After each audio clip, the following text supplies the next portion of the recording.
Se a gente começar a leitura pela fonte, como eu tenho sugerido a vocês, vocês vão ver que o tema é a Sabinada, a revolta separatista da Bahia em 1837. Então joga a gente lá para o período regencial. Essa revolta é pouco trabalhada, mas a gente tem aqui um trechinho que nos ajuda muito a respondê-la. Então aqui tem muito de interpretação. Tirou-se a vara do tirano Pedro I para se subdividi-la infinitamente por déspotas pequenos, ambiciosos, turbulentos e sem o menor vislumbre de igualdade e do bem de seus semelhantes. Não tardarão que não reduzam o miserando Brasil a um governo feudal, ou de pedaços de terra e distritos pertencentes a juízes de direito por hora, e logo donos ou senhores desses mesmos terrenos. Acho que vocês perceberam como é que o trecho ele traz um tom crítico, né? No comando, a gente vê que o trecho do documento atribuído ao Francisco Sabino, então são as palavras aqui do próprio líder do movimento, que inclusive dá nome a ele, um dos líderes do movimento da Sabinada, revela uma crítica às medidas adotadas pelo governo regencial. Então aqui já foi dado, né, o sentido do trecho. Revela uma crítica às medidas adotadas pelo governo regencial. Na medida em que contesta, acho que é bom que a gente entenda direitinho que tom de crítica ele está fazendo.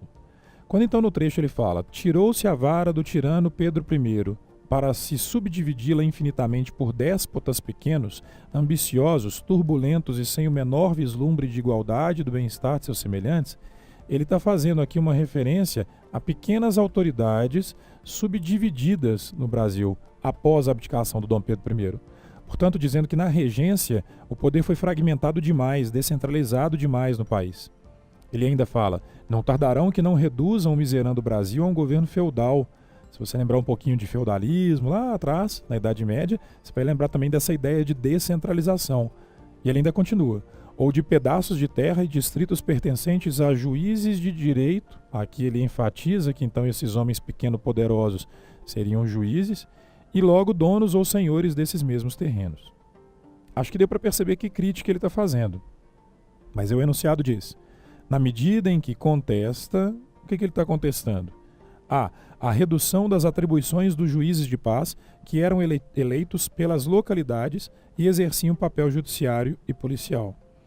Acho que é exatamente o contrário, né, aluno? Porque não houve uma redução das atribuições dos juízes de paz. Se você lembrar do conteúdo discutido em sala, você vai lembrar que o período regencial é de aumento dessas atribuições. Mas se não lembrasse do conteúdo, você tinha que ver isso no trecho, porque ele está justamente criticando o aumento e não a redução dessas atribuições. A letra B fala que ele contesta o aumento do poder coercitivo exercido pelos mandatários locais por meio das implicações jurídicas da legislação do período. Exatamente o que eu acabei de explicar na letra A, fazendo, portanto, da letra B a opção correta. Houve sim o aumento desse poder que para o Sabino era considerado coercitivo dos juízes, que ele chama de mandatários locais, por meio dessas implicações, como, por exemplo, o ato adicional de 1834, mas principalmente o Código de Processo Criminal, que a gente estuda quando começa a falar de regência, ligado muito ao ministro da Justiça, que é o Feijó. Tendo dúvida, volta ao conteúdo lá que vocês vão lembrar. Mas no trecho dá para perceber.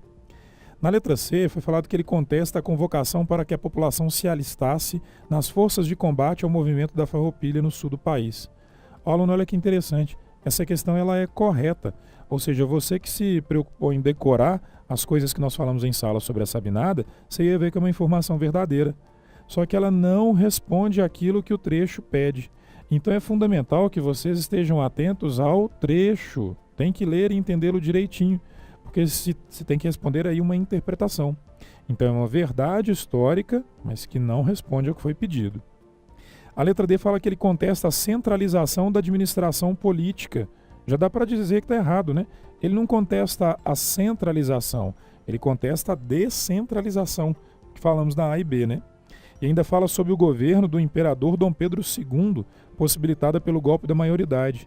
Gente, a revolta da Sabinada aconteceu em 1837. O Dom Pedro II ainda não foi colocado no poder, né? Ele só vai chegar ao poder em 1840 no golpe da maioridade. Então não é contra esse contexto que eles lutam. Dicas de passagem, talvez vocês se lembrem que na Sabinada havia uma defesa, né, do Dom Pedro II. A letra E fala em esvaziamento do poder das assembleias provinciais sobre os assuntos locais, em detrimento do fortalecimento do governo regencial. Ao contrário, as assembleias provinciais elas não foram esvaziadas, porque elas representam justamente a descentralização do poder, o federalismo no contexto, que é o ponto criticado pelo Sabino nas suas palavras. Por isso que, interpretando o trecho e lembrando do conteúdo, a melhor é a letra B.